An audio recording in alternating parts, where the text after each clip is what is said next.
Hey there, folks. Welcome to our cozy nook of tales and adventures. Today, like every episode, we're unlocking the doors of imagination to explore new worlds, meet fascinating characters, and experience unique emotions. I promise to take you on an unforgettable journey through the power of words. So, get comfy, grab your favorite drink, snuggle into that perfect spot, and get ready to lose yourself in a new story. Leave the outside world behind for a while and dive with me into the depths of storytelling. If you enjoy our content and want to support the channel, consider hitting that subscribe button and giving the video a thumbs up. Now, without further ado, let's dive into today's story. In the shattered realm of Ethoria, where ancient magic pulls through the very earth and sky, a storm was brewing. Not the kind that brought rain and thunder, but one that threatened to tear the very fabric of reality asunder. Queen Lyra Stormborn stood atop the highest tower of Silverspire Castle, her silver hair whipping in the wind as she gazed out at the fractured lands before her. The Sundering, a cataclysmic event that had split Ethoria into floating islands centuries ago, had left scars that still ached in the hearts of her people. Lyra's violet eyes narrowed as she spotted a dark shape on the horizon. A dragon, its scales black as midnight, soared between the floating islands, a harbinger of the darkness to come. She clutched the railing, her knuckles whitening as the weight of her crown seemed to double upon her brow. For in her dreams, she had seen a vision of a world consumed by shadow, ruled by an immortal tyrant whose laughter echoed through the ages. As dawn broke, casting its golden light across the fractured landscape, Lyra descended from her vigil to meet with her council. The grand hall of Silverspire was a marvel of crystal and starlight, its vaulted ceiling seeming to contain the very cosmos within. Around a table of polished moonstone sat the realm's greatest minds and warriors, their faces etched with concern. "My queen," began Lord Thorn, his weathered face creased with worry. "The signs cannot be ignored. The ancient texts speak of a time when the stars will align and the Eternal One will rise again." Lyra nodded gravely, her hand resting on the pommel of her sword. "I have seen it too, in visions that haunt my sleep, but there is hope yet. The prophecies speaks of a weapon, forged in the twilight between worlds, the Sword of Twilight." A murmur rippled through the council. The Sword of Twilight was a legend, a fairy tale told to children. But in Ethoria, where reality and myth often blurred, even the most fanciful stories held kernels of truth. "I will seek this blade," Lyra declared, her voice ringing with determination.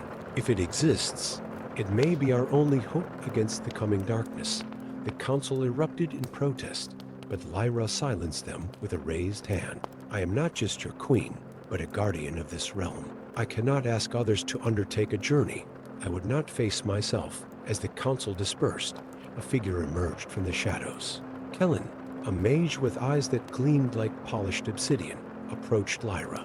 His dark robes seemed to absorb the light around him, and whispers of his checkered past followed him like persistent ghosts. "Your Majesty," he said, his voice low and melodious, "if you seek the Sword of Twilight, you'll need someone versed in the old magics. Someone who has walked the paths between worlds." Lyra studied him, sensing the weight of untold secrets in his words. "And you offer your services, Kellen? Why should I trust a mage who has been shunned by his own kind?" A wry smile played at the corners of Kellen's lips. "Because, my queen, those who have fallen know best how to rise again. And in times of darkness, sometimes it takes a shadow to guide you to the light, with reluctance born of necessity." Lyra agreed. As the first rays of the next dawn painted the sky, the unlikely pair set out from Silverspire. Their path would take them through the Whispering Woods, across the Chasm of Echoes, and to the very edge of the known world. The Whispering Woods lived up to their name, the ancient trees seeming to murmur secrets as Lyra and Kellen passed beneath their gnarled branches. Shafts of sunlight pierced the canopy, illuminating motes of magic that danced in the air. It was beautiful, but treacherous. More than once, Lyra's hand strayed to her sword as shadows shifted in ways that defied natural law. Kellen moved with surprising grace, his dark robes blending seamlessly with the forest's gloom. "The woods are restless," he murmured, his eyes scanning the surrounding foliage. They sensed the change coming. As night fell, they made camp in a small clearing. Lyra sat by the fire, studying an ancient map that seemed to shift and change as she watched.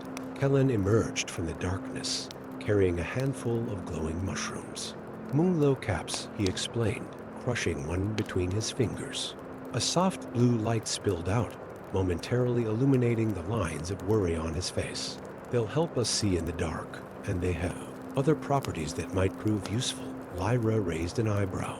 You're full of surprises, Kellen. I begin to see why the other mages might have found you troublesome. A shadow passed over Kellen's face. The pursuit of knowledge often leads down paths others fear to tread, but every step I've taken has been in service of a greater good. As they continued their journey, the land grew wilder, more primal. They crossed bridges of living vines that spanned impossibly wide chasms, and navigated fields where gravity seemed to ebb and flow like tides. All the while, Lyra felt eyes upon them, some curious, others hungry. On the 5th day, they encountered their first true test. A group of corrupted drakes, their scales tarnished and eyes glowing with an unholy light, descended upon them in a frenzy of teeth and claws. Lyra's sword sang as she met their attack, her blade a blur of silver in the fading light. Kellen's magic crackled through the air, weaving shields of force and hurling bolts of arcane energy. As the last drake fell, its corrupted blood hissing on the ground, Lyra turned to Kellen. The mage stood panting, his robes singed and torn, but a fire burned in his eyes that she had not seen before. You fought well, she said, wiping her blade clean. Kellen nodded, a hint of a smile tugging at his lips. As did you, your majesty. Perhaps there's hope for us yet. Their bond forged in battle, Lyra and Kellen pressed on. They crossed the chasm of echoes, where their own whispered fears threatened to drive them mad, and navigated the maze of mirrored souls, where each reflection showed a different version of themselves, some noble, others twisted by darkness. At last, they reached the edge of the world, where the fractured lands of Ethoria gave way to a swirling vortex of pure magic. Here, reality itself seemed to fray at the edges, and the air thrummed with power. The sword of twilight lies beyond, Kellen said, his voice barely audible above the howling winds. In the space between worlds, where light and darkness meet, Lyra stared into the maelstrom, her heart pounding. How do we reach it? Kellen's expression was grim. We must leap into the unknown, your majesty, and trust that our purpose will guide us true, hand in hand. They jumped. The world dissolved around them.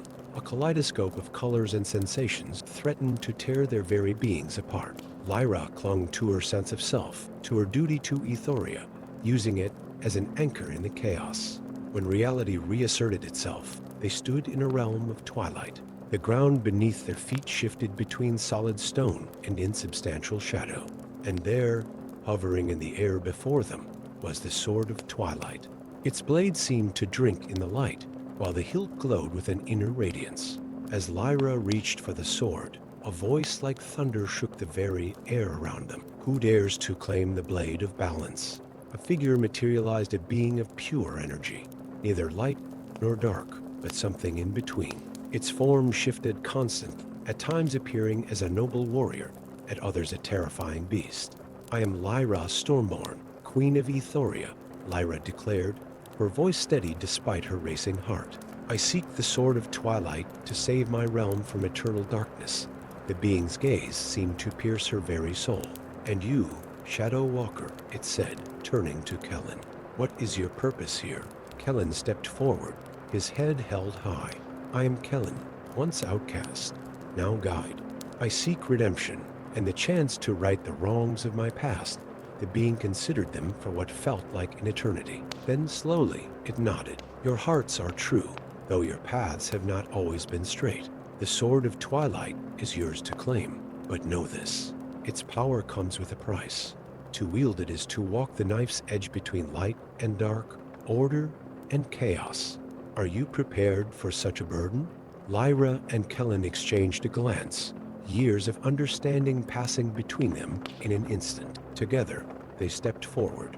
We are, they said in unison. As Lyra's hand closed around the hilt of the sword of twilight, A surge of power coursed through her. Visions flashed before her eyes of battles yet to come, of a world hanging in the balance, and of the choices that would shape the fate of Ethoria.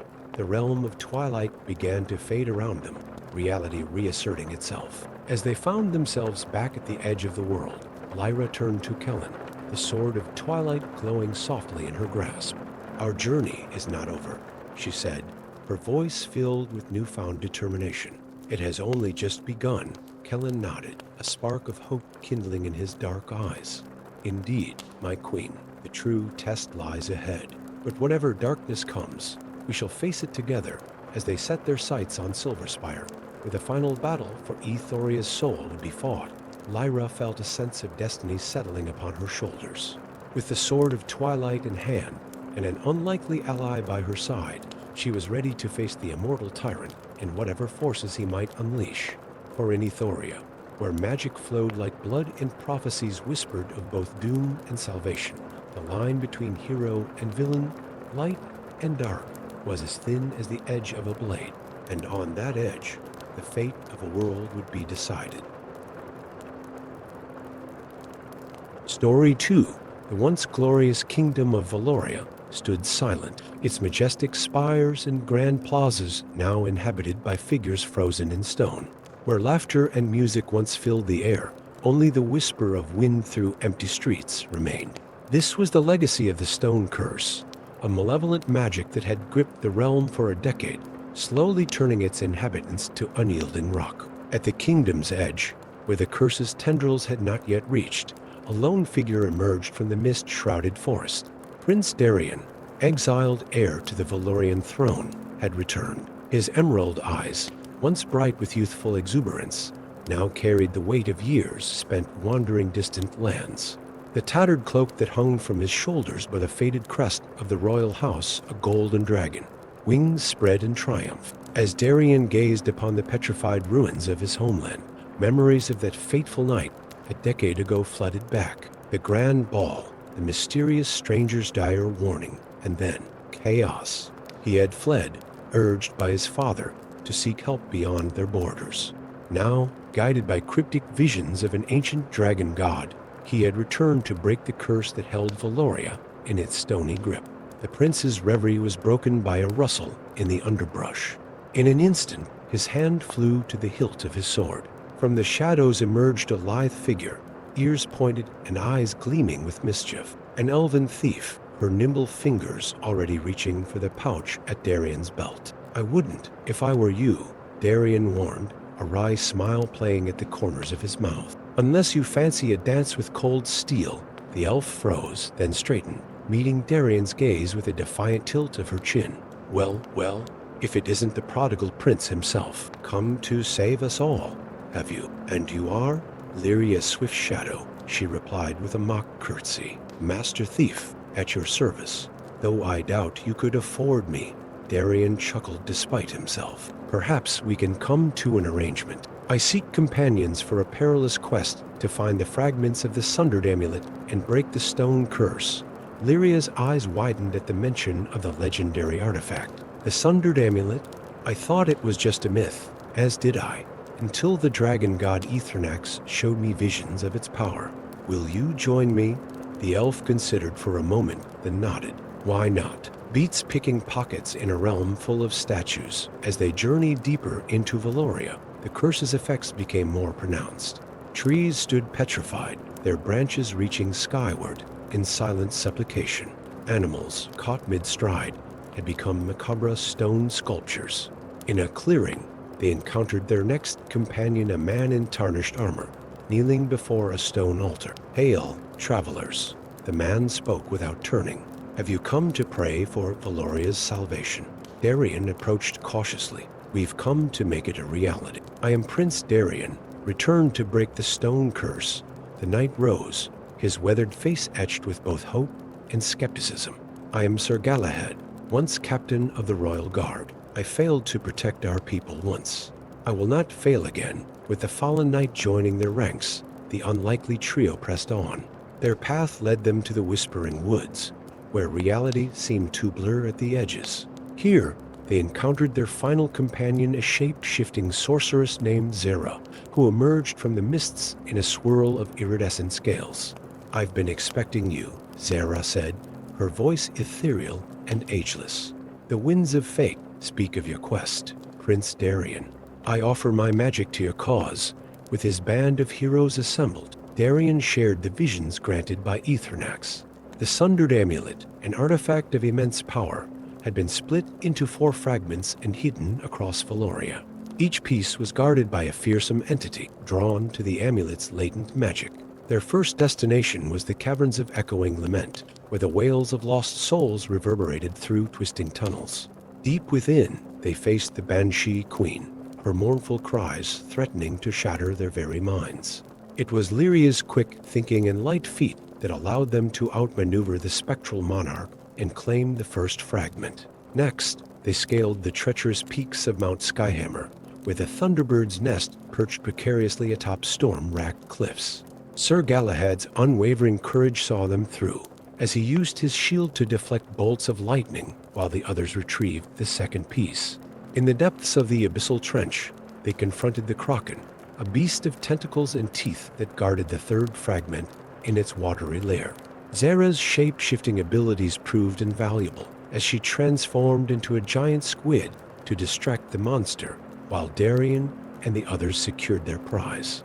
With 3 pieces in hand, they journeyed to the heart of Valoria, the royal palace itself. Here, in the throne room where the curse had first taken hold, they found the final guardian, a dragon of living stone.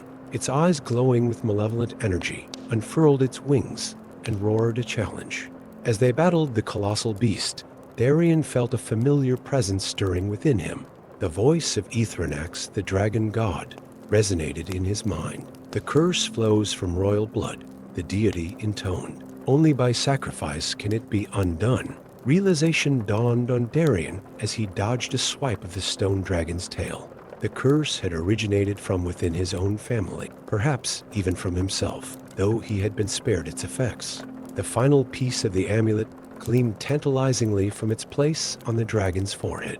Distracted, Darien shouted to his companions. While they engaged the beast with blade, arrow, and spell, Prince began to climb the dragon's back. Razor-sharp stone scales cut into his hands, but he pressed on, driven by determination and the weight of his people's fate. Reaching the creature's head, Darien grasped the final fragment. As he did so, memories long buried surged to the surface. He saw himself as a child, stumbling upon a hidden chamber beneath the palace. The amulet, whole and pulsing with power, resting on a pedestal. His innocent touch had shattered it, releasing the curse. With all 4 pieces now in his possession, Darien knew what he had to do. As his companions watched in horror, he pressed the reassembled amulet to his chest. Power surged through him, both exhilarating and agonizing. He felt the curse flowing into him, drawn by the royal blood in his veins. "No!" Lyria cried out, attempting to reach him, but it was too late. Darien's body began to crystallize, turning to brilliant, faceted stone. But as it did, a wave of energy pulsed outward. Throughout Valoria, stone figures began to crack and crumble, revealing flesh and blood beneath. The curse was lifting, its power now contained within Darien's crystalline form. As the newly freed people of Valoria stumbled out into the sunlight, blinking in confusion, Lyria, Galahad, and Zera gathered around their fallen prince. Tears streamed down Lyria's face as she placed a hand on Darien's cheek, now smooth and cold as marble. But then, a flicker of movement. A crack appeared in the stone, spreading across Darien's face. With a sound like breaking glass, the crystalline shell shattered, and the prince gasped for air. "How?" Galahad breathed, his eyes wide with wonder. Darien smiled weakly, his voice hoarse. "Ethernax. He says my willingness to sacrifice everything proved me worthy of Valoria's throne. The curse is broken, its power transformed. As dawn broke over reborn Valoria, its people celebrated their liberation. Prince Darien, now king, stood on the palace balcony with his loyal companions by his side. The kingdom had been saved, but challenges still lay ahead. Families reunited, a society rebuilt, and the scars of a decade-long curse to be healed. Yet as Darian looked out over his awakening realm, he felt hope stirring in his heart. With friends like these by his side, and the blessings of an ancient dragon god, he knew that Valoria's future would be as bright as the rising sun. In the years to come, bards would sing of the petrified prince and his band of heroes, of curses broken and kingdoms reborn. But for Darian, Lyria, Galahad, and Zera, the greatest adventure was just beginning. The challenge of leading Valoria into a new golden age, where magic and wisdom would go hand in hand, and the shadows of the past would never again threaten their hard-won peace. Story 3. In the ethereal realm of Celesta, where the very air shimmered with magic, a city of impossible beauty floated among the clouds. Spires of opalescent crystal reached towards the heavens, their surfaces reflecting the ever-changing hues of the sky. Bridges of spun moonlight connected floating islands, each a marvel of arcane engineering and natural wonder. This was the home of the Skyweavers, mages who commanded the very winds that kept their miraculous city aloft. At the heart of this aerial paradise stood the Tower of Zephyrs, a structure that seemed to defy the laws of nature itself. Its spiraling form twisted upwards, disappearing into the mists above. It was here that Arya, a young apprentice mage with eyes the color of storm clouds, spent her days studying the ancient arts of wind manipulation. On this fateful day, as Arya ascended the tower's winding staircase, an unsettling stillness permeated the air. The usual whispers of magical currents were eerily absent. As she reached the uppermost chamber, where the Archmage Zephyrius held court, she heard raised voices echoing from within. "The time has come," a silky voice proclaimed. "Celesta has grown complacent in its lofty perch. The winds of change are upon us." Arya's heart raced as she recognized the voice of Lord Vortex, a powerful mage known for his ambitious nature. Peering through a crack in the ornate door, she witnessed a sight that chilled her to her core. The Archmage lay crumpled on the floor, his robe stained crimson, while Lord Vortex stood triumphantly over him, a pulsating orb of swirling energy hovering above his palm. "With the heart of storms in my possession," Vortex continued, addressing a group of hooded figures, "we shall reshape Celesta in our image. No longer will we be content to float idly above the world. We shall rule it all." A gasp escaped Arya's lips, alerting the conspirators to her presence. In an instant, the door was wrenched open, and she found herself face to face with Lord Vortex's cold, calculating gaze. "It seems we have an uninvited guest," he sneered. "Seize her." Arya's instincts took over. With a gesture learned from countless hours of practice, she summoned a gust of wind that propelled her backwards, away from grasping hands.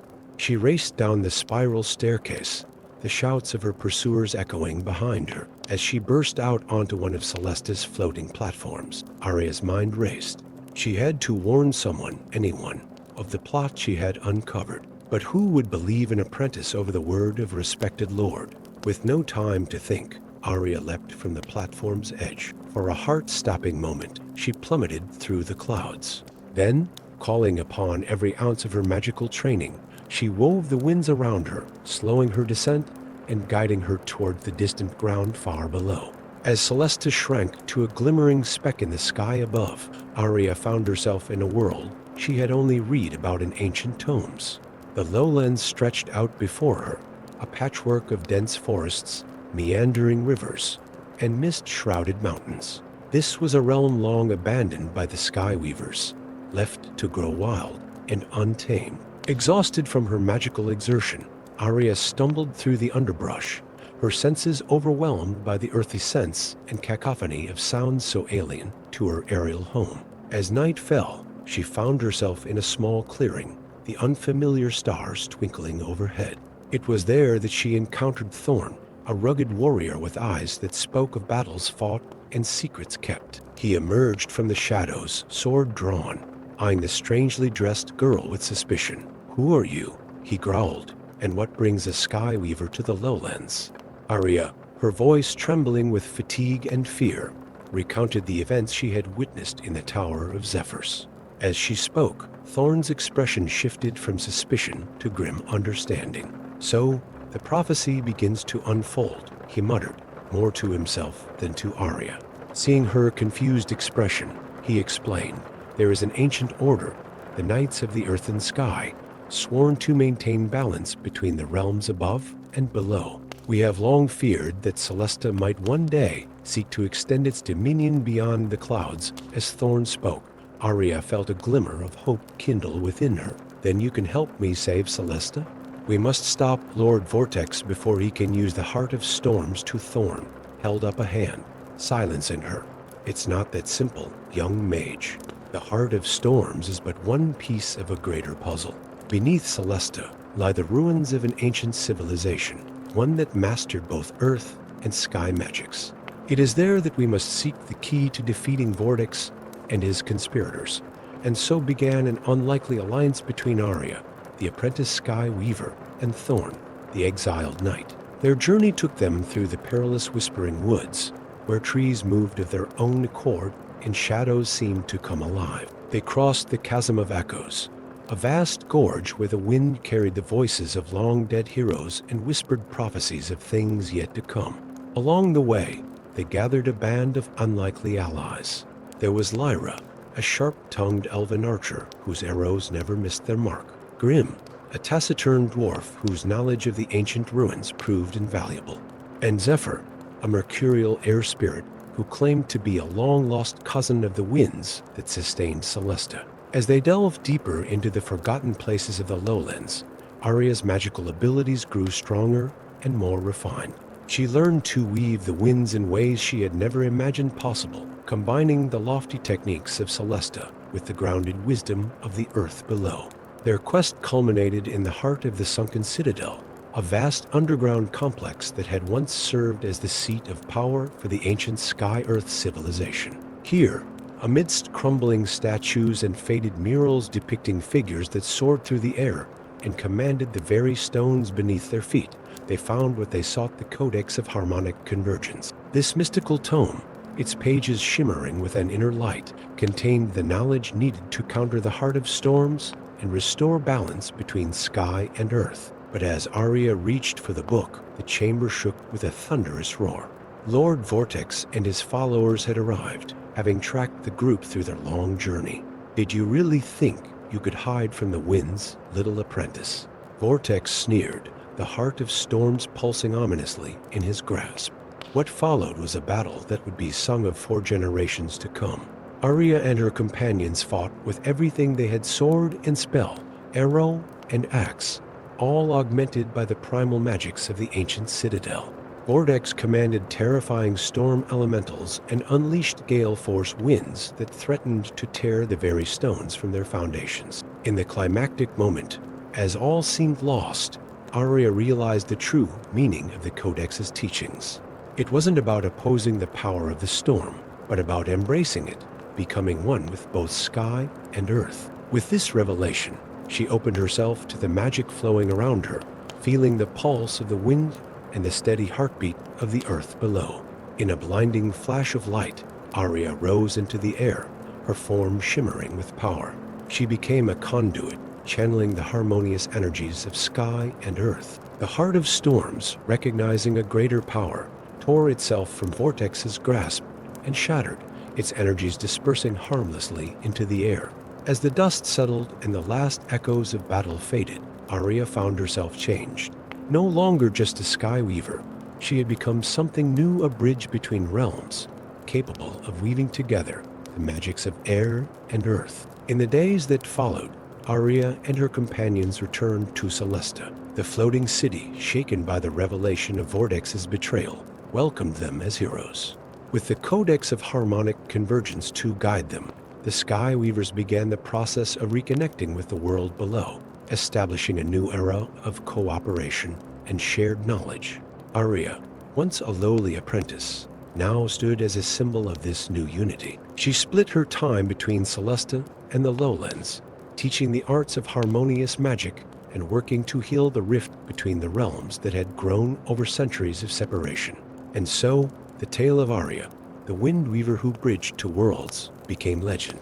It was a story of courage, friendship, and the power of harmony, whispered on the winds and etched into the very stones of the earth. In years to come, Both those who soared through the skies and those who walked the earth would look up at the floating marvel of Celesta and remember that true strength comes not from dominion over others, but from the balance between all things. Story 4. In the heart of the ancient empire of Farron, where magic pulls through the very earth like lifeblood, the grand spires of the imperial city pierced the sky. Towers of obsidian and gold stretched towards the heavens, their surfaces etched with runes of power that glowed with an otherworldly light. For centuries, the dynasty of sorcerer kings had ruled from the throne of shadows, their magic keeping the realm prosperous and secure. But now, a sinister change was creeping across the land. Fields once lush with golden grain withered and died, replaced by twisted, thorny vines that seemed to pulse with malevolent energy. The crystal-clear waters of rivers and lakes turned murky and foul, choked with a strange, oily film.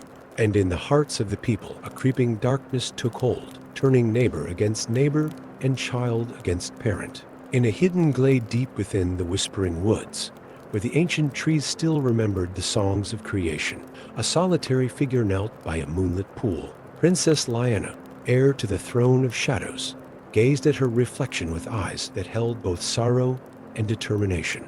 She had forsaken her claim to the crown years ago, choosing instead to live among the forest folk and learn the old ways of magic that her ancestors had long forgotten. As she watched, the surface of the pool began to ripple and images formed in its depths.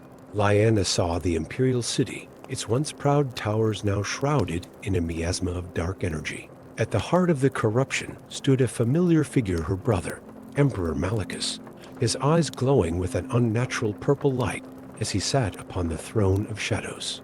"The time has come, sister," a voice whispered on the wind. Lyanna turned to see Elindra, the ancient dryad who had been her teacher and guide these past years.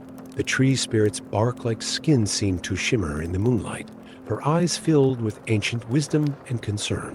"The corruption that plagues Farron stems from the very source of its power," Elindra continued.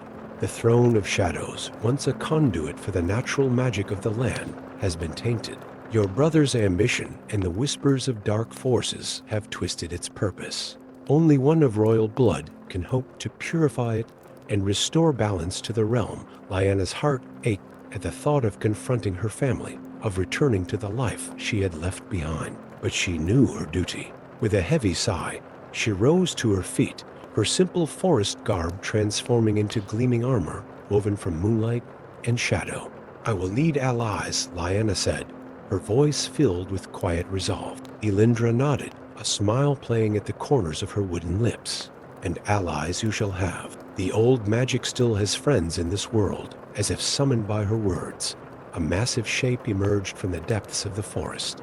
Scales of midnight blue shimmered in the moonlight as Zephyrus, the last of the great storm dragons, lowered his head in greeting. "Little princess," the dragon rumbled, his voice like distant thunder. "It seems our paths cross again at last." With Zephyrus at her side and the blessings of the forest at her back, Lyanna set out on her quest to save Farron. Their journey took them across the breadth of the empire, from the mist-shrouded peaks of the Cloudspine Mountains to the sun-baked sands of the Gilded Desert. Along the way, they gathered a band of unlikely allies. There was Thorn, a grizzled rebel leader whose hatred for the Empire's corruption matched Lyanna's own.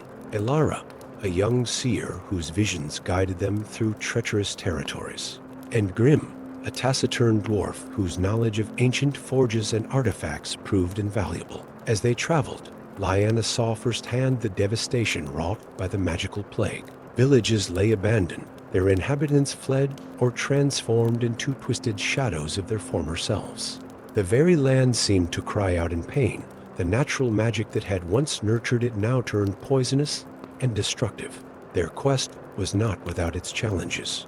The Emperor's forces, led by the fearsome Black Warden's mages corrupted by dark magic, dogged their every step. Lyanna and her companions fought battles both physical and magical, their powers tested to their limits. In the ruins of an ancient temple, half buried beneath the shifting sands of the desert, they uncovered a truth long forgotten. The throne of shadows had not always been an instrument of royal power. It was, in fact, a seal, a magical construct designed to contain an ancient evil that had once threatened to consume the world. Armed with this knowledge, Lyanna knew that simply reclaiming the throne would not be enough. The seal had to be restored, the ancient evil banished once more. But to do so would require a sacrifice, a life of royal blood freely given. As they approached the imperial city, the sky darkened with unnatural storms. Lightning crackled with malevolent purpose, and the very air seemed thick with dread. Zephyrus soared above the roiling clouds, Lyanna and her companions clinging to his broad back as they made their final approach. The battle that followed would be sung of for generations to come. Lyanna and her allies fought their way through the corrupted streets of the capital, facing twisted monstrosities and fallen citizens alike. The Black Wardens brought to bear the full might of their dark magic, summoning abominations from the depths of nightmare. At last, they reached the throne room. Emperor Malachus, his form warped almost beyond recognition by the dark power he had embraced, sat upon the throne of shadows. Tendrils of corrosive energy writhed around him, and his eyes burned with mad ambition. "Sister," he hissed, his voice a mockery of the brother Lyanna had once known. "Have you come to kneel before your emperor?" What followed was a duel of magic unlike any the world had seen. Lyanna, drawing upon the pure, primal magic of the forest, faced off against her brother's corrupted power. Light clashed against darkness, creation against destruction, as the fate of Farron hung in the balance. In the climactic moment, as all seemed lost, Lyanna realized the true nature of the sacrifice that was needed. It was not death that the ancient seal required, but a willing surrender of power. With clarity born of desperation, she understood that to save Farron, she must take up the very crown she had once rejected. With a cry that seemed to shake the very foundations of the palace, Lyanna leapt towards the throne. As her hand touched the dark metal, a blinding light erupted, engulfing both her and Malachus. The corrupted emperor screamed as the darkness was purged from his body, leaving him frail and human once more. When the light faded, Lyanna sat upon the throne of shadows, transformed. Her armor, once gleaming white, now shimmered with an interplay of light and shadow. The crown upon her head was a delicate circlet of intertwined branches, glowing with an inner light. The plague that had ravaged Farron began to recede. The land breathed a collective sigh of relief as healing energy flowed outward from the throne, restoring balance and vitality. But the cost had been high. Lyanna, now bound to the throne as its guardian and conduit, knew that her days of freedom in the forest were behind her. In the years that followed, Farron entered a new golden age. Under Lyanna's wise and compassionate rule, the empire flourished. The old magics and the new-found harmony, and the people prospered. Zephyrus and the other allies who had stood with Lyanna in her darkest hour became legends, honored advisors to the crown. And on quiet nights, when the moon was full and the wind whispered through the palace gardens, some swore they could see a ghostly figure walking among the trees, the spirit of a princess who had sacrificed her freedom to become a true queen, forever watching over the realm she had saved. Thus, the tale of Lyanna, the forest queen of Farron, passed into legend. It was a story of sacrifice, redemption, and the enduring power of pure magic, whispered around campfires and sung in grand halls throughout the empire. And in every telling, it served as a reminder that true strength comes not from domination, but from the wisdom to know when to let go of power and when to take it up in service of a greater good. Story 5. In the mist-shrouded Isles of Twilight, where the veil between the worlds of the living and the dead hung gossamer thin, an ancient prophecy stirred to life. The archipelago, a collection of islands that seemed to dance on the edge of reality, had long been a place of mystery and magic. Here, the sky shimmered with auroras even in daylight, and the very rocks seemed to whisper secrets of ages past. On the central Isle of Nyx, in a tower carved from black glass that reflected the ever-changing sky, young Caspian awoke with a start. His eyes, the color of storm-tossed seas, were wide with the remnants of a vision that clung to his mind like cobwebs. The young oracle, barely 17 summers old, trembled as he recalled the images that had haunted his sleep. He had seen darkness, vast and all-consuming, sweeping across the isles. In its wake, the The vibrant lands withered, and the souls of the dead rose in torment. At the heart of this apocalyptic vision stood a figure both terrible and beautiful, Morana, the ancient goddess of death, imprisoned for millennia beneath the Isles of Twilight. Caspian's mentor, the aged archdruid Thorn, found him huddled in the observatory atop the tower. The old man's face, weathered as the cliffs that bordered the isle, creased with concern as Caspian recounted his vision. "The seals are weakening," Thorn muttered, his gnarled hands gripping his staff tightly. "The twilight convergence approaches, when the barriers between worlds are at their thinnest. If Morana breaks free during this time," he didn't need to finish the thought. Both knew that if the death goddess escaped her prison, she would plunge not just the Isles of Twilight, but the entire world into an age of darkness and despair. "What can we do?" Caspian asked, his voice barely a whisper. Thorn's eyes, milky with age but sharp with wisdom, fixed on his young apprentice. "The old magics must be awakened, the tribes united, and the spirits of heroes past called to our aid. You, my boy, are the key to it all." And so began Caspian's quest to save the Isles of Twilight from impending doom. His journey would take him to each of the archipelago's mystical isles, each step bringing him closer to his destiny and the looming confrontation with Morana. On the Isle of Whispers, where the wind carried the voices of the dead, Caspian sought out the reclusive Banshee Queen. In her halls of mist and memory, he learned the secret songs that could call forth the spirits of ancient heroes. But such knowledge came at a price for every spirit summoned. A piece of Caspian's own life force would be pledged in return. The Isle of Embers presented a different challenge. Here, amid rivers of lava and forests of ash, Caspian had to unite the warring fire giant clans. Their strength would be needed in the coming battle, but centuries of feuds had left them fragmented and distrustful. It was only by undergoing their brutal trials of fire and proving himself worthy that Caspian gained their respect and allegiance. On the storm-racked Isle of Tempests, Caspian faced his greatest fear, the raging sea that had claimed his parents years ago. In the heart of an eternal maelstrom, he encountered the Leviathan, guardian of the deep. The monstrous creature, ancient beyond measure, tested not Caspian's strength, but his wisdom and compassion. By showing mercy where others would have struck in fear, Caspian earned a powerful ally in the coming conflict. Each island brought new allies, but also new dangers. The closer Caspian came to fulfilling the prophecy, the stronger Morana's influence grew. Shadows lengthened and whispers of doubt plagued his dreams. More than once, he was tempted to abandon his quest, to flee to some distant shore where the weight of destiny couldn't follow. But always, in his darkest moments, Caspian would remember the faces of those who believed in him. Thorn, with his unwavering faith. Lyra, the fierce warrior princess of the Ember Isles who had pledged her blade to his cause. Zephyr, the capricious wind spirit who had become an unlikely friend and guide. As the twilight convergence drew near, Caspian and his allies gathered on the Isle of Echoes, the spiritual heart of the archipelago. Here, in a cathedral carved from living crystal, the young oracle prepared to enact the ancient ritual that would call forth the spirits of heroes past. The air thrummed with power as Caspian began to sing, his voice carrying the weight of all he had learned on his journey. One by one, ghostly figures materialized, legendary warriors, cunning mages, and noble leaders from every era of the Isle's history. But with each summoning, Caspian felt his own life force diminish, the price of the magic taking its toll. Just as the last hero was called forth, a terrible roar shook the very foundations of the isle. The sky darkened, and a malevolent presence filled the air. Morana, sensing the gathering of power that threatened her freedom, had begun her final push for liberation.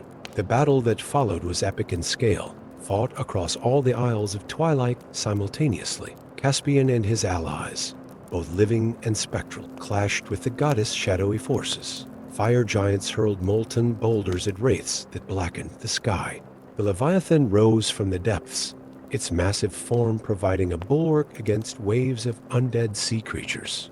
At the heart of it all stood Caspian, channeling the combined power of the Isles and the heroes of old. His body glowed with an inner light as he faced Morana, who had partially manifested as a colossal figure of darkness and bone. "Foolish child," the goddess' voice boomed. shaking the very air.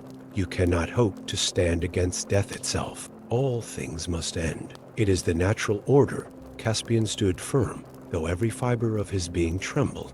You're wrong, he shouted, his voice carrying the strength of all those who stood with him. Death is part of life, not its master. You've forgotten your true purpose, goddess. You are meant to guide souls to their rest, not enslave them. With those words, Caspian unleashed the full power that had been building within him. A blinding light erupted from his form, engulfing Morana. The goddess screamed a sound of rage, pain, and recognition. In that moment of clarity, as light and darkness intertwined, Caspian saw the truth. Morana had not always been a force of destruction. Eons of imprisonment had twisted her, turning her into the very thing she had once stood against. With this understanding came compassion, and with compassion, the power to heal rather than destroy. Caspian reached out, not to banish or imprison, but to offer redemption. Remember who you were, he called out. Remember your true purpose. The light intensified, and for a moment that seemed to stretch into eternity, the fate of the Isles of Twilight hung in the balance. Then, slowly, the darkness began to recede. Morana's form shifted, the malevolence draining away to reveal a figure of solemn grace and dignity. As the goddess regained her true form, the chaos across the isles subsided. The undead returned to their rest, and the storms calmed. Morana, now restored to her role as a guide for departed souls, bowed her head to Caspian. You have reminded me of my duty, young oracle, she said, her voice now gentle as a summer breeze. The balance is restored, but the Isles of Twilight will always need a guardian to maintain it. Are you prepared for such a responsibility?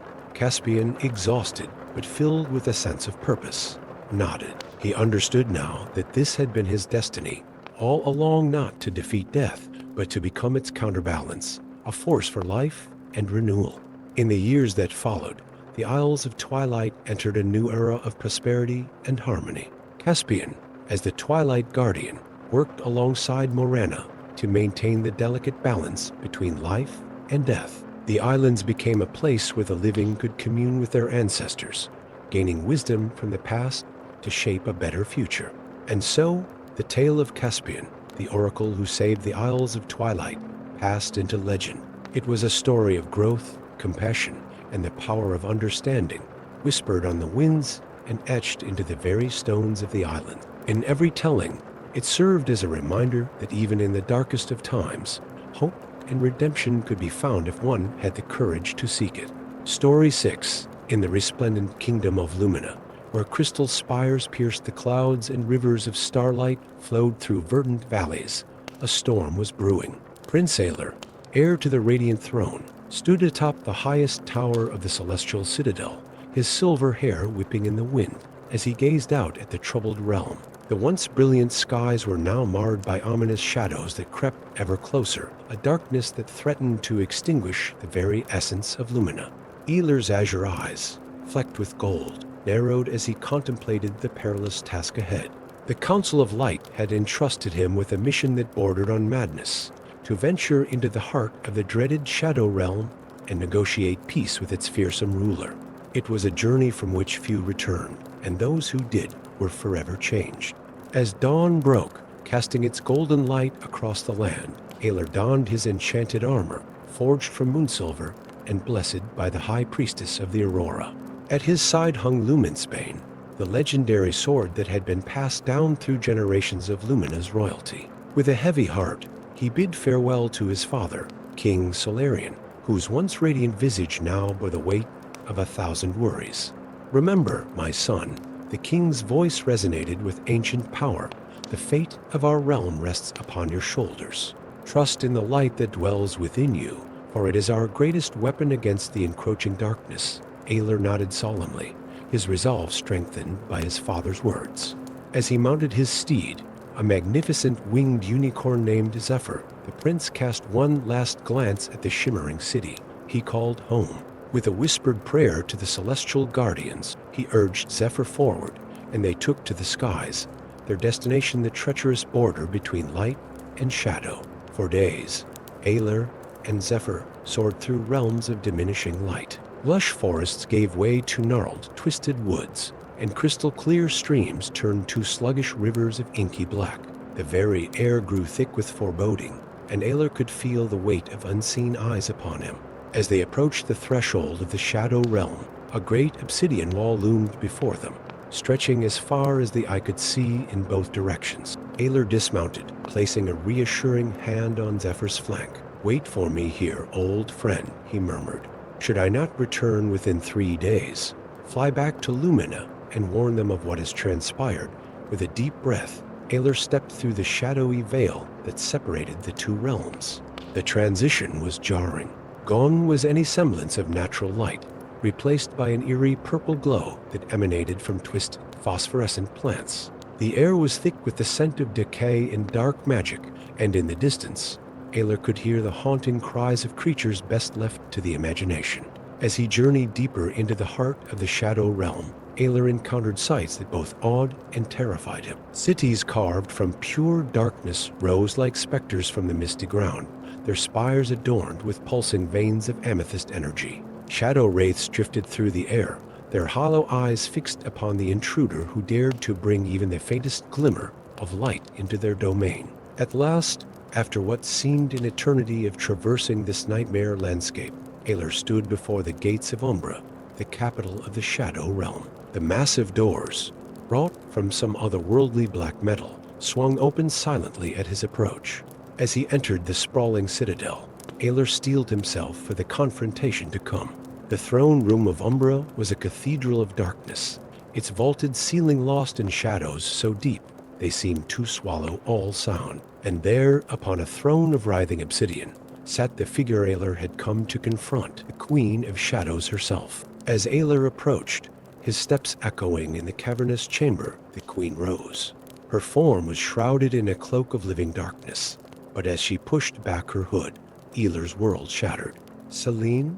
he gasped, his voice a mix of disbelief and anguish. The woman before him was indeed his long-lost sister, but changed beyond recognition. Her once golden hair now rippled with strands of midnight, and her eyes, once as bright as his own, now glowed with an inner darkness.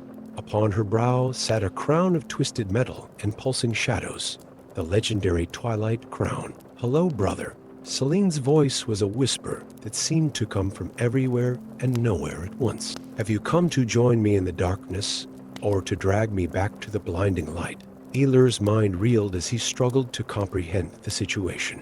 His sister, presumed dead for over a decade, now stood before him as the ruler of the very realm he had come to make peace with. "Celine, what happened to you? We thought you were lost to us forever." A bitter smile played across Celine's lips. "Lost? No, dear brother. I was found. The shadows showed me truths that the light had long hidden. Our realm, for all its supposed glory, is built upon lies and half-truths.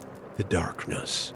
It reveals all." As Celine spoke, Aylar noticed the way the shadows seemed to cling to her, to move with her as if they were extensions of her very being. The Twilight Crown pulsed with an otherworldly energy, and he realized with a start that it was the source of her transformation. "The crown," he said, his voice barely above a whisper. "It's corrupted you, Celine. This isn't who you truly are." Celine's laughter was like shards of ice. "Corrupted? Oh, Aylar, you understand so little. The crown has opened my eyes to the true nature of reality. Light and darkness, eternally at war when they should be in balance. I aim to restore that balance, even if it means plunging all of Lumina into shadow." As the siblings faced each other, tension crackling in the air like lightning, a sudden tremor shook the citadel. The walls seemed to ripple, and a bone-chilling howl echoed from the depths below. Celine's eyes widened in genuine fear. "No," she breathed. "It's too soon." Aylar grasped his sister's arm. "What is it? What's happening?" For a moment, the mask of the Shadow Queen fell away, and Aylar saw a glimpse of the sister he once knew. "The void," Celine whispered. "An ancient evil that seeks to devour both light and shadow. The crown. It was meant to keep it at bay, but its hunger grows stronger with each passing day." As if summoned by her words, a great chasm opened in the floor of the throne room. From its depths rose a writhing mass of absolute nothingness, a darkness so complete it made the shadows around them seem bright in comparison. Aylar drew Lumenspane, its blade igniting with celestial fire. How do we stop it? Celine's eyes darted between her brother and the encroaching void. We can't. Not alone. The prophecy speaks of a union between light and shadow, but I never believed in that moment, as the fate of both their realms hung in the balance. Aylar made a decision that would alter the course of history. He reached out his hand to his sister. Then let us face it together. Light and shadow as one. Celine hesitated for a heartbeat, then grasped Aylar's hand. As their fingers intertwined, a miraculous transformation began. The twilight crown pulsed with renewed energy, but this time, instead of corrupting, it seemed to be purified. Streams of light and shadow intertwined around the siblings, merging into a brilliant, iridescent aura. With their combined power, Aylar and Celine turned to face the void. Lumenspane and Aylar's hand blazed with the fire of 1,000 suns, while Celine wielded shadows that danced and sliced like living blades. Together, they pushed back against the encroaching nothingness, their united strength creating a barrier that the void could not penetrate. For what seemed like an eternity, the siblings fought against the cosmic horror that threatened to unmake reality itself. Their battle shook the foundations of both realms, as light and shadow worked in harmony for the first time in eons. Finally, with a sound like the death cry of a dying universe, the void retreated. The chasm sealed itself, leaving behind only a sense of profound emptiness where it had once been. Exhausted, Aylar and Celine collapsed to the floor, their energies spent, but their bond renewed. As the last vestiges of battle faded, Celine removed the twilight crown, its power now diminished. What happens now? Aylar asked, looking at his sister with new understanding. Celine smiled, and for the first time in years, it reached her eyes. Now, dear brother, we rebuild, not as separate realms of light and shadow, but as one united kingdom. The prophecy has been fulfilled, but our journey is far from over, as dawn broke over both Lumina and the Shadow Realm, casting the world in shades of twilight. Aylar and Celine stood together on the balcony of Umbra. Before them stretched a land forever changed, where light and shadow danced in perfect harmony. The Twilight Age had begun, and with it, a new chapter in the eternal story of their world. Aylar and Celine, once divided by the very forces they now commanded, looked to the future with hope and determination. For they knew that as long as they stood united, neither the blinding light nor the deepest shadow could ever again threaten the delicate balance they had fought so hard to achieve. And so, as the first rays of the new sun touched the transformed landscape, the legend of the Twilight Sovereigns was born, a tale of siblings lost and found, of darkness and light entwined, and of a love powerful enough to reshape the very fabric of existence itself. Story 7. Deep within the heart of the crystal forest, where ancient trees gleamed like polished diamonds and the very air sparkled with magic, Aria, the elven warrior, tread carefully. Her emerald eyes scanned the ethereal landscape, alert for any sign of danger.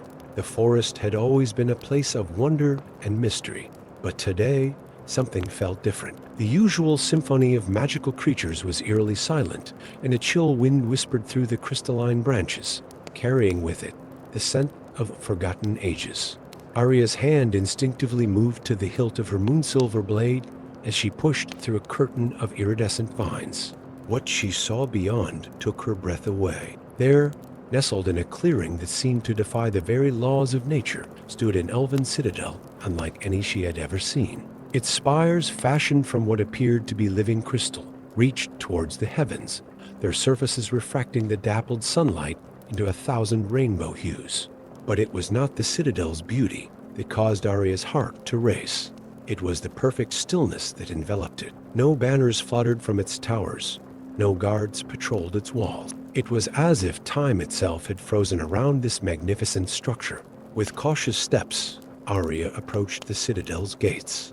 They were adorned with intricate runes that pulsed faintly with an inner light. As she reached out to touch them, a shock of magical energy coursed through her body. The gates swung open with a sound like breaking ice, and a wave of frigid air washed over her. Inside, Aria found a city frozen in time, Elven citizens stood like statues, their faces a mixture of fear and surprise. Fountains were suspended mid-spray, their waters transformed into glittering ice sculptures. At the center of it all stood a grand palace, its crystal walls reflecting the eerie scene around it. As Arya made her way through the silent streets, a sense of foreboding grew within her. This was no natural occurrence. Some great and terrible magic had befallen this place. Her warriors' instinct screamed at her to turn back, to flee this cursed city. But the blood of the ancient elves ran strong in her veins, and she knew she could not abandon her kin, no matter how long they had been lost. The palace doors opened at her touch, revealing a grand hall where it seemed a great feast had been taking place. Nobles in resplendent attire were frozen mid-gesture, goblets of wine raised in toasts never to be completed. At the far end of the hall, upon a throne of purest crystal, sat a figure that made Arya's blood run cold. It was an elf, but unlike any she had ever seen. His skin was pale as fresh snow, his hair a cascade of icicles. Upon his brow sat a crown of frost, and in his hand he held a scepter that radiated an aura of intense cold. His eyes, blue as the deepest glacier, were the only things that moved, fixing upon Arya with a gaze that seemed to pierce her very soul. At last, the figure spoke, his voice like the cracking of ice sheets. "A child of the summer realms comes to break my solitude." Arya found her voice, though it trembled slightly. "Who are you? What have you done to this place?" A cruel smile played across the being's lips. "I am Frost King, the Lord of Eternal Winter, and I have done nothing but claim what is rightfully mine. This citadel, these elves, they are but the first to feel the embrace of my eternal winter. Soon, all the world will know my cold touch." With a wave of his scepter, the Frost King released the elves from their frozen state. They gasped and stumbled, looking around in confusion and fear. Some fell to their knees, overcome by the horror of their situation. Arya's mind raced. She knew she could not hope to defeat this being alone. But perhaps if she could escape, she could gather allies, find a way to stop this threat before it spread beyond the crystal forest. As if reading her thoughts, the Frost King's eyes narrowed. "You think to run, to warn your people, but it is too late. The eternal winter has already begun to spread. Soon your forests will wither, your rivers will freeze, and all life will bow before the power of ice and snow." With a roar of defiance, Arya drew her moonsilver blade. Its enchanted edge glowed with an inner fire, a stark contrast to the frigid air around her. "I will not let that happen," she declared, her voice ringing through the hall. The Frost King's laughter was like the howling of a blizzard. With a gesture, he summoned forth creatures of living ice, wolves with fangs of icicles and bears with claws of frost. "Then die with the rest of your kind, summer child." Arya fought with all the skill and grace of her people, her blade a blur of silver and fire. But for every ice creature she felled, two more took its place. She knew she could not win this battle, not here, not alone.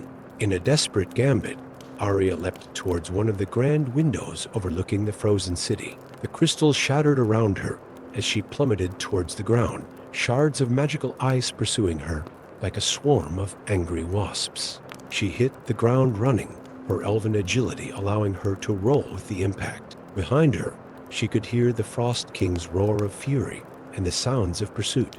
Arya ran as she had never run before, through the silent streets of the frozen citadel and back into the relative safety of the crystal forest. For days, she traveled without rest, pushing her body to its limits. The chill wind at her back told her that the eternal winter was spreading, just as the Frost King had promised.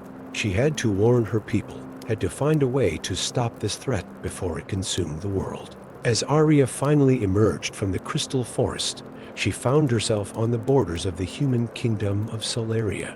There, she encountered Cassius, a renegade human mage with wild, fiery hair and eyes that sparked with barely contained magical energy.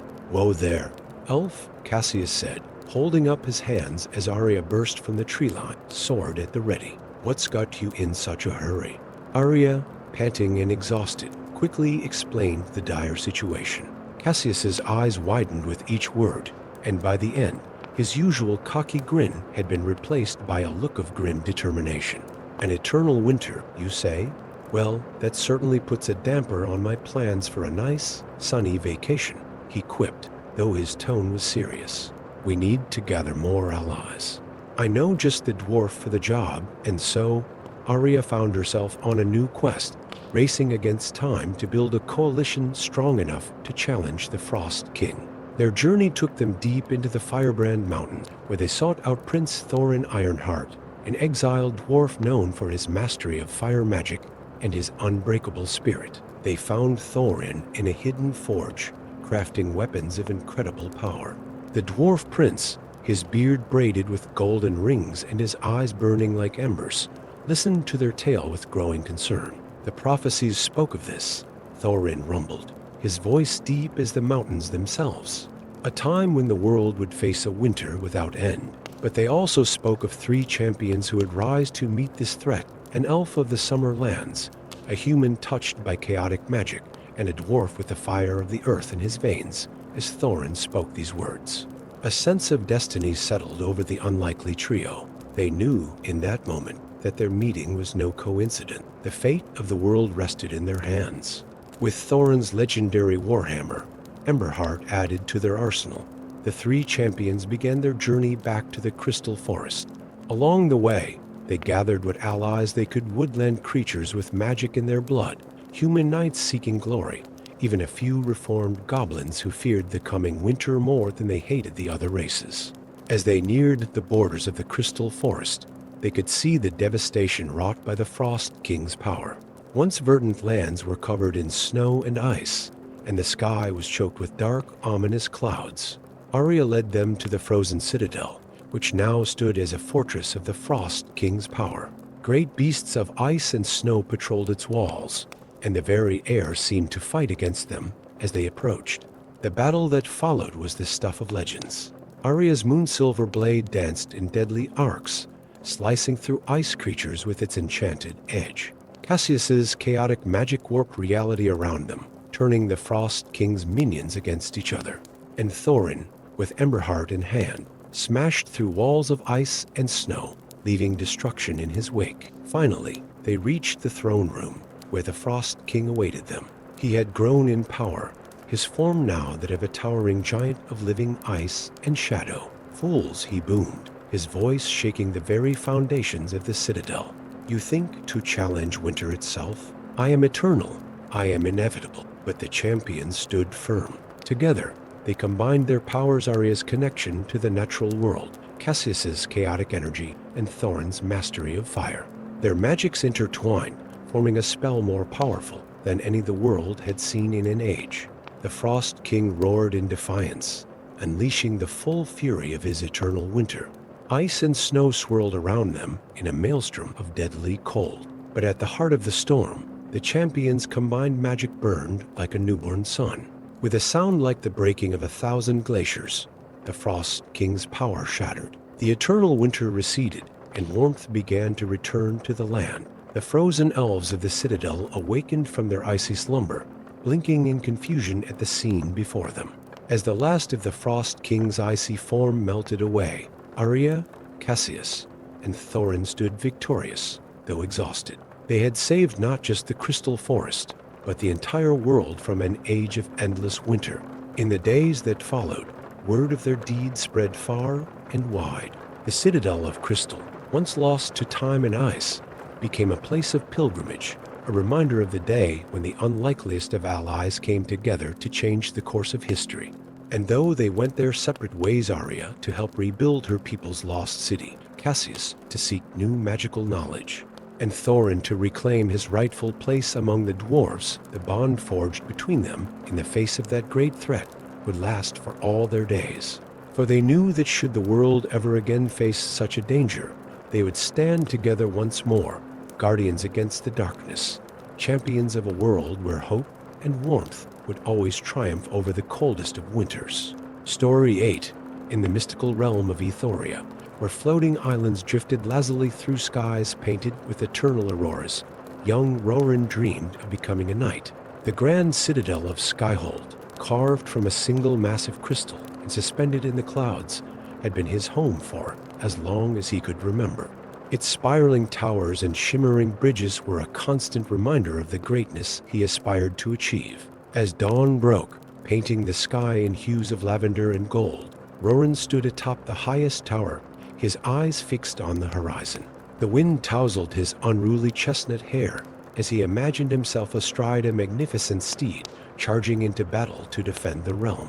Little did he know that fate had a far grander destiny in store for him. The day began like any other, with Roran attending to his duties as squire to Sir Galahad, one of the most renowned knights of the Crystal Order. As he polished the knight's armor in the courtyard, a commotion near the stables caught his attention. Curious, Roran set aside his work and made his way towards the growing crowd. There, in the center of the gathering, stood a creature that took Roran's breath away. It was a dragon, but unlike any he had ever seen in the ancient tapestries that adorned the castle walls.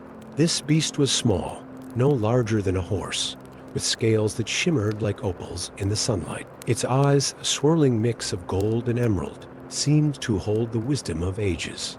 As Roran pushed his way through the crowd, he felt a strange pull towards the creature. The dragon's gaze locked onto him, and in that moment, something extraordinary happened. A voice, ancient and powerful, resonated within Roran's mind. At last, it said, "A heart pure enough to hear my call."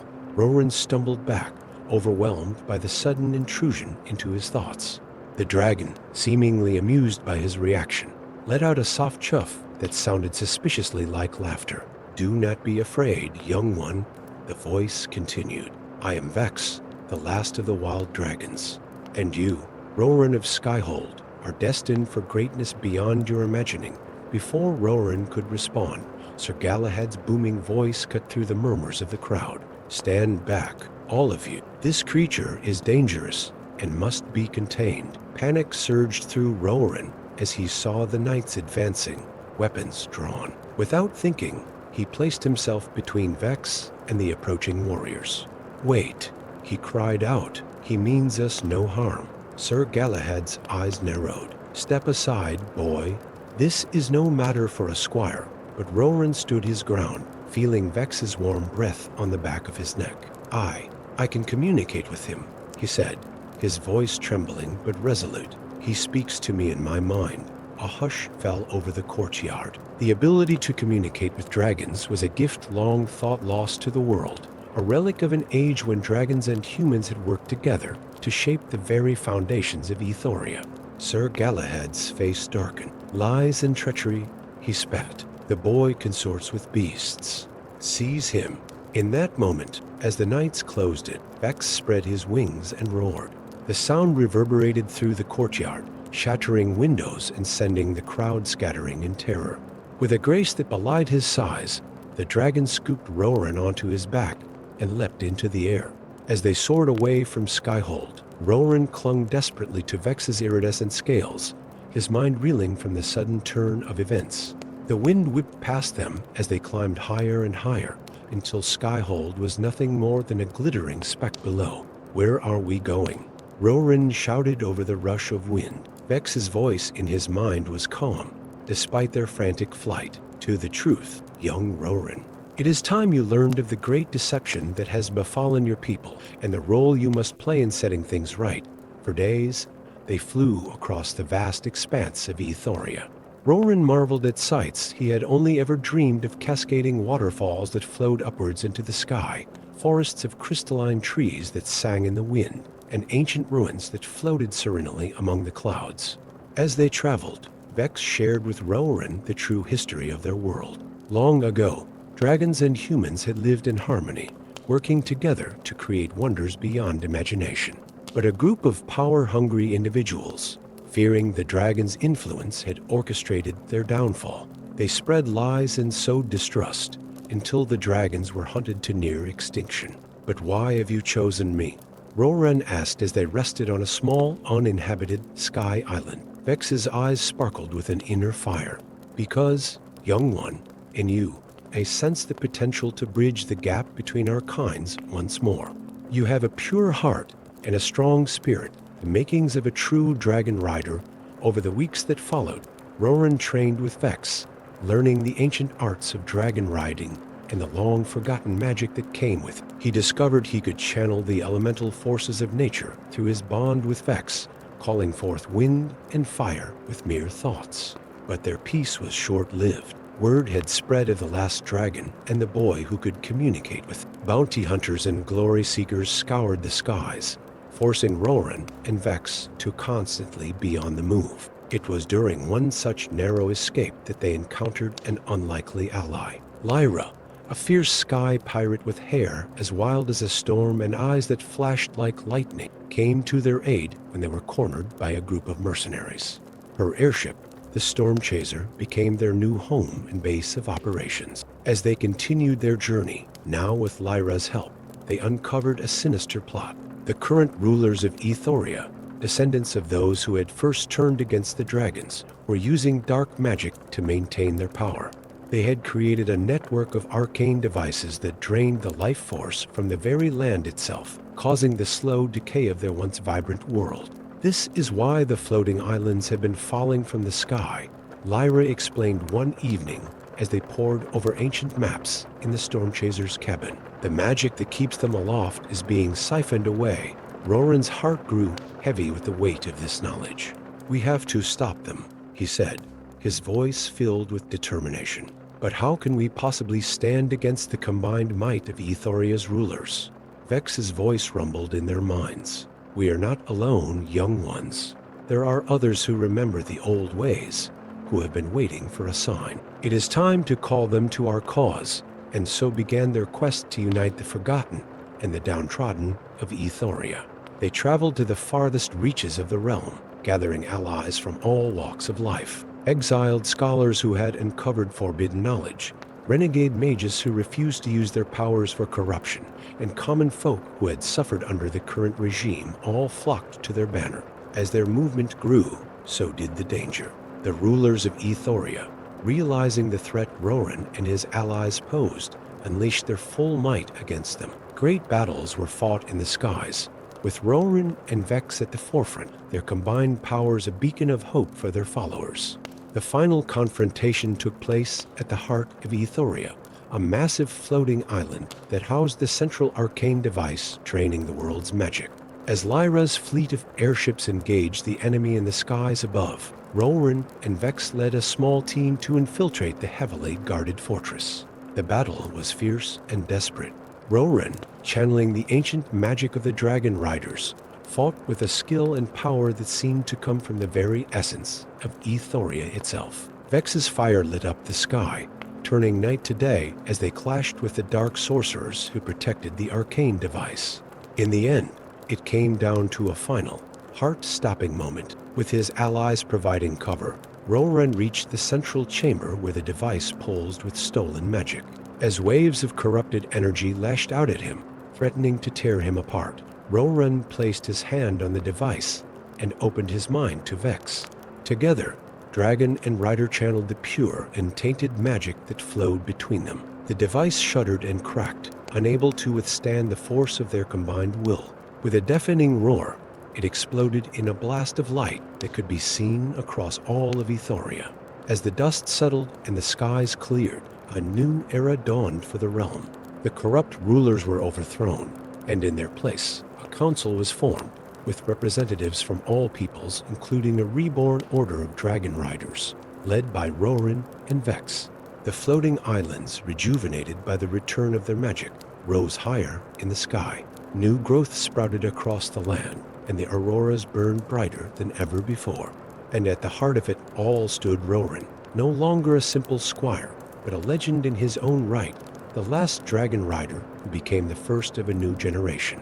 As he stood atop the highest peak of the reborn Skyhold, Vex by his side, and his friends gathered around him, Roran looked out at the realm he had helped save. The wind ruffled his hair, carrying with it the promise of adventures yet to come and a future brighter than any he could have imagined in his wildest dreams.